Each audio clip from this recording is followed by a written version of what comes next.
Alright guys, today we're going to be reacting to Meet the Germans Road Trip number 4. The West Side. The West Side. West Side. No, it's like California, you know what I'm saying? Like California. Interesting, I've been loving this video, I'm going to tell you. Right now, I'm in a fasting. I'm doing a 7 days fasting. Just to clean up my body a little bit. And I'm looking forward to see this nice food from the West Side of Germany. I'm looking forward. Oh my God. Those bakery, hopefully we see some of those nice curry hot dogs or French fries. Let's jump in and see what's going on. That we'll be visiting are Nordrhein-Westfalen, Rheinland-Pfalz, Hessen and Saarland. Let's start with a little 2,000-year throwback. The Rhine River in Germany once marked a frontier of the Roman Empire. Not that the Romans didn't want to go any further, but the so-called barbarian Germanic tribes mostly held them off. Roman influence west of the Rhine can still be spotted today in aqueducts, amphitheatres and bathhouses. Perhaps the most famous Roman remains are here in Trier, which is thought to be Germany's oldest city. The Porta Nigra, Black Gate, was built in the 2nd century under the reign of Marcus Aurelius. The Romans gave my hometown of Cologne the very catchy name Colonia Claudia Aura Agrippinensium. Cologne? Hometown of Cologne? So she's German, right? She's German. These days, the city is better known for its pretty extraordinary Gothic cathedral and Carnival.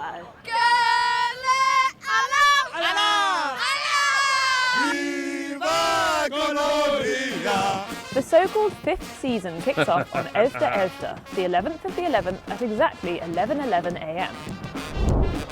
It rises to a crescendo, usually in February, with a 6-day extravaganza of street parades, costumes, dance performances, music, and plenty of drinking. Traditionally, this was all about letting loose before 6 weeks of fasting for Lent. 6 weeks of fasting, like fasting how many? Wow, that's interesting. I'm doing fasting right now. 6 weeks of fasting, like 12-hour fasting, 16 hours of fasting, 16 to 8-hour fasting. Days, it's all about Lebensfreude, Spaß haben, feiern. Party. Also ist ein Gefühl. Wir kommen aus Hessen, bei uns heißt Fasching. Ja. Schönste Zeit im Jahr. Karneval bedeutet einfach Leben. Ausbrechen. Den Alltag hinter sich lassen, in ein anderes Kostüm zu schlüpfen und einfach mal die Sorge vergessen und die Sau rauslassen. The people of the Rhineland are often labelled the most open, friendly and party-ready people in Germany. So no wonder they throw themselves into their Fastelovn festivities. Nordrhein-Westfalen is Germany's most populous state and accounts for 1/5 of Germany's look at that economic little output. train thingy. These days, the main industries are machinery, electronics, cars, plastics and chemicals. But the state was heavily shaped by the Industrial Revolution, coal mining and steel production. The Ruhr area, also known as the Ruhrpott or simply the Pott, was one of the most important industrial regions in Europe. The identity of the Bergmann or miner became a huge part of the region's identity. As the industry continued to grow, so-called guest workers were also too, right? Like very high incidence of cancer, right? If they're working in the miners. Brought in from other countries to keep up with demand. But by the late 50s, cheaper fuel had hit the market. As coal plants were shut down, the government tried to create alternative employment opportunities, for example in new car factories. Billions of euros have since been poured into regeneration projects in the region, with a focus on education, culture and nature. Many industrial sites have been repurposed for museums and communal spaces, like this park here in Duisburg. So, has regeneration been a success? Ich denke schon, wenn man sich anguckt, wie es damals hier aussah, dass alles voll mit Industrie war. Was jetzt ja ziemlich grün ist. Ist noch nicht abgeschlossen meiner Meinung nach, weil viele Dinge noch im Prozess sind. Das kulturelle Angebot, ich kann nicht alles wahrnehmen, aber wenn ich sehe, es ist... I noticed these people from West Germany, they're more calm. Very straightforward people. Am I having a placebo effect here? Es ist auch im öffentlichen Raum spürbar, es ist was zu sehen, das gefällt mir. Was macht heutzutage die Ruhrpott-Identität aus? Die Vielfalt, was für Nationalitäten wir haben. Es gibt viele Kunst und die Leute sind sehr freundlich. Sie sind einfach bodenständig geblieben und identifizieren sich total mit den Fußballvereinen, ich sag mal, mit dem, was hier im Grünen passiert. Ich würde sagen, der Zusammenhalt, das merkt man im Ruhrgebiet auch extrem. German is usually pretty literal, so I really enjoy the rather cryptic names given to many dishes in this part of the country. Himmel und Erd, heaven and earth, is blood sausage, mashed potato and apple sauce. Okay, here we go, folks. Halve Hahn. Here we go, folks. This is the section that I love. Half a chicken is a rye bread roll with a slab of cheese on top. And what about blindhuhn, There's nothing wrong with blind that. chicken? That's a vegetable and bacon stew, duh. Herzdrigger is Pfalz dialect for heart pusher, which could refer to the cardiological effect of these meat and potato dumplings, or the fact that locals are particularly fond of this dish. But sometimes the Hessians call a spade a spade. This is the very accurately named grüne Soße, green sauce. To be more exact, it's a sour cream and mixed herb sauce, often served with boiled potatoes and eggs. As a cider lover, I've also been dying to try another Hessian speciality. What? Ebbelboy, literally apple wine. It's an alcoholic drink made from sour apples, and it's usually served in a jug like this one called a Bembel. Keeping the culture going, huh? Or, not as sweet as the cider I know, but I think I could get used to it. Viele Leute, die machen sich einen Schuss Mineralwasser rein, ist er nicht ganz so stark. Und dann gibt es wieder andere, die machen sich Limonade rein. Das ist aber unter Apfelweintrinkern eigentlich verpönt. Something I really like about Germany is that not everything is centered around the capital city. Different industries have hubs in different places. Though. Hey, that's a big city. Look at those skyline. That's big. That's big. That's beautiful. Even political institutions are spread between Berlin and the former West German capital Bonn. And Germany's financial center is Frankfurt. Frankfurt am Main, I was gonna say, look at those buildings. Like, there's money here. Give it its full name, is home to many domestic and foreign banking institutions, as well as the European Central Bank and Germany's largest stock exchange. It has the country's busiest airport and 18 of Germany's 19 skyscrapers, earning it the nickname Manhattan. Incidentally, here the buildings don't scrape the sky. Manhattan.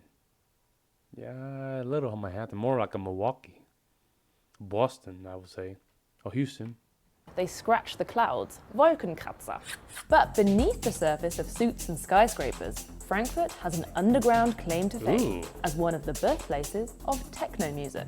Hier gab es sehr früh eine sehr komplexe Szene. Hier gab es die Clubs, aber auch die Produzenten, die Musiker, die Labels, Plattenläden und so weiter. Anfang der 80er Jahre gab es vielleicht 5, 6 Städte weltweit, die diesen Status zu der Zeit hatten. Kannst du irgendwie schätzen, warum das hier stattgefunden hat? Einer der Gründe ist mit Sicherheit das Dorian Gray. Also in dem Club lief schon immer das Innovativste vom Innovativen. Look at those people. They look from the 90s. They look from the 90s. Look at that. Look at that right here. Tell me that's not a 90s haircut. Look at that. That's crazy. Look at this dude right here. Der war am Frankfurter Flughafen. Allein der Ort, auch die Fahrt dorthin, er fährt also über die Autobahn. Es ist Nacht und der Flughafen ist nachts beleuchtet gewesen. Man hat ihn schon von weitem so pulsierend gesehen. Man ist dazugefahren und dann runter unter den Flughafen gefahren. Das war eigentlich schon, da ging es schon los, dass man gespürt hat, hier passiert heute Nacht was. Über Frankfurt wird nicht mehr so viel gesprochen. Das hat damit zu tun, dass diese Räume, diese Clubs einfach fehlen. Hier gibt es nicht viel Raum. Deswegen wird in Frankfurt auch in die Höhe. It's not, it's not Manhattan, right? But it's big. He has buildings. It's very nice. It's beautiful. It's clean. That's the most important thing. It has culture, right? The most important thing for a big city, for me, is make sure that you can breathe in it. And here you can tell you can breathe. Und wenn irgendwo ein Raum frei wird, die Mieten sind extrem hoch. Deswegen ist Berlin auch heute wahrscheinlich World Capital of Techno, weil durch den Mauerfall haben sich einfach Räume ergeben. Das heißt, die Leute konnten, ob es alte Lagerhallen waren, alte E-Werke, Gaswerke, mit diesen Räumen kann man auch erst was Neues entwickeln. Und das haben wir hier leider in der Stadt nicht so. If you need an escape from the city, Hessen also has you covered. Quite literally. This state and neighbouring Rheinland-Pfalz are both 42% covered in trees. That makes them Germany's most foresty states and the perfect spot for a fairy tale. Einem reichen Manne, dem wurde seine Frau krank, und als sie fühlte, dass ihr Ende herankam, rief sie ihr einziges Jakob and Wilhelm Grimm, better known as the Brothers Grimm, were born in Hanau in the late 18th century and later moved here to Kassel. They gathered folk stories. Are those candy, please? Oh man, look at that. For their fairy tale collection. Hansel and Gretel, Snow White. Oh no, it's not real, but man, they look so real. Little Red Riding Hood, Cinderella. But we're talking the original gory versions, before Disney toned things down. The brothers also played an important part in the development of the German language. Jakob published a book on German grammar, and the brothers later began working on a very ambitious German dictionary. Sadly, they never made it past the letter F. Wilhelm died in 1859 and Jakob 4 years later. The last entry he completed was for Frohteufel, demon. But other linguists picked up where they left off, and the tome was eventually completed about 100 years later. Oh, they Our completed. next stop is Saarland, the smallest German state, excluding the 3 city-states. In fact, it's often used as a unit of measurement in the German media. For example, a forest fire affected an area the size of Saarland. Wow. For those of you unfamiliar with this unit, it's about the same size as neighbouring Luxembourg. Not all that. See that? Look at the cleanness. You don't even see a paper. And this is the beauty. And I think we were watching some of the video of the last guy that we reacted to. Excellence, right? So they see everything clean and nice. Doesn't have to be the capital, but you can keep things look clean. That's what I'm talking about. That long ago, this German state used to be essentially independent, with its own constitution, its own flag, and even a very short-lived currency, the Saarmark. Saarland sent its own team to the 1952 Olympic Games and the 1954 Football World Cup qualifiers, where incidentally it was knocked out by West Germany, who went on to win the tournament. Oh. This historical curiosity had a lot to do with the region's attractive coal reserves and the 2 world wars. This part of Germany fell under the administration of the League of Nations after World War I. Then it was returned to Germany. Then it was in the French-occupied zone after World War II, when France gave it protectorate status, effectively releasing it from Allied control. But the region's strong connection to Germany remained, and in a 1955 referendum, the people voted to be released from their special arrangement with France. In 1957, they officially joined West Germany. So is this history still visible today? Auf jeden Fall. Das Saarland ist praktisch das französischste aller deutschen Bundesländer, kann man sagen. Man geht hier kein Baguette holen, man holt sich Flöt, ein schmaleres Baguette. Look at that. Okay, here we go. Das ist so typisch französisch. So there's some influence of French, right? That's what they say. Ich finde, man sieht es auch noch so ein bisschen. Oh, bro, they only occupied for what? A couple of years. It's not like 100 years. They're only a couple of years. Manchmal an den Bauten, dass da so französisch mit Probably the bread. Der Regenschirm wird im Bereich Saarlouis immer nur ich hol mein Parapluie. Und das ist im Grunde le Parapluie der Regenschirm. Wir haben hier eine Sprachgrenze, eine europäische Sprachgrenze zwischen Rheinfränkisch und Moselfränkisch. Und die wird Jive und Trive, wird die auch so gesprochen. Als Franzos hatte ich, meine Muttersprache war Plattdeutsch. Und selbst in Frankreich sind wir manchmal als die Deutsche betrachtet, also als so Deutsche, verstehen Sie, so Saarfranzose betrachtet. Ne? Man hört das ja auch, dass hier viele Franzosen sind. Ich weiß, dass das halt ganz nah ist, aber ich fühle mich da jetzt überhaupt nicht irgendwie hingezogen oder so. Mich damit irgendwie verbunden. Und was sollte man sonst noch über das Saarland wissen? Prinzipiell, dass es das Bundesland gibt. Hier gibt es sehr gutes Essen. Ich esse gern Leona, das ist so eine Wurst. Saarland ist definitiv bekannt für Schwenker. Hier wird nicht gegrillt, hier wird geschwenkt und man isst hier kein Steak, man isst einen Schwenker. We've managed to get pretty far in this episode. Look at that beauty. Oh, yeah. Hold on. Look at that ferry. I'm assuming there are probably a couple restaurants here. It's like seafood restaurant. And look at this beauty, my goodness, man. Look at that, man. That's crazy, my G. I mean, look at that, everything here. What the hell? I might be having placebo effects here, folks. I'm telling you. Without mentioning beer. There's plenty of Pilsner in the west, and then Cologne's got its Kölsch, and nearby Düsseldorf has its Alt. German beer is known the world over, but a slightly better kept secret is German wine. Okay. Around 2/3 of all German wine comes from Rheinland-Pfalz, and the absolute frontrunner is the Riesling variety. Dotted along the Mosel River between quaint villages and hillside castles, you'll find row after row of seriously steep vineyards. Das Besondere am Moselwein ist natürlich unsere einzigartige Kulturlandschaft und was eben den Charakter des Weines auch auszeichnet, ist der Schiefer. Es ist ein sehr dunkler Stein und schwarz, wie wir alle wissen, kann ja auch sehr gut Wärme speichern, zieht Wärme an. Und wenn es nachts wieder kälter wird im Tal, dann gibt er das an die Umgebung ab, eben an unsere Trauben. Damals habe ich mich zur Wahl der Moselweinkühen gestellt, weil ich meine Heimat so sehr liebe und da eben unterwegs sein wollte. im Auftrag des Weines. So I'm guessing they have to make on that hill because the temperature is perfect. Ich habe ehrlich gesagt gar nicht so weit gedacht, dass es dann noch weitergeht zur deutschen Weinkönigin. 2016, 2017 durfte ich im Endeffekt einmal um die ganze Welt reisen mit deutschen Wein im Gepäck. Was macht eine gute Riesling aus?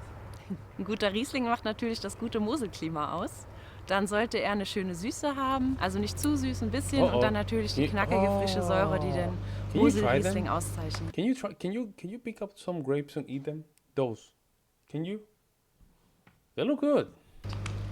So, what's the best way to sample the local produce? Well, you could go on a Weinwanderung or wine hike. Yep, that involves hiking between vineyards and wine taverns. Whew. The more relaxed variation would be to do a Weinprobe or wine tasting, which traditionally goes from dry to sweet. What else do you like about this area of Germany? Leave a comment below. And that brings us to the end of the Meet the Germans road trip. I've loved gallivanting around the country to find what makes each region unique. Do check out the other road trip episodes and let me know what you think. Prost!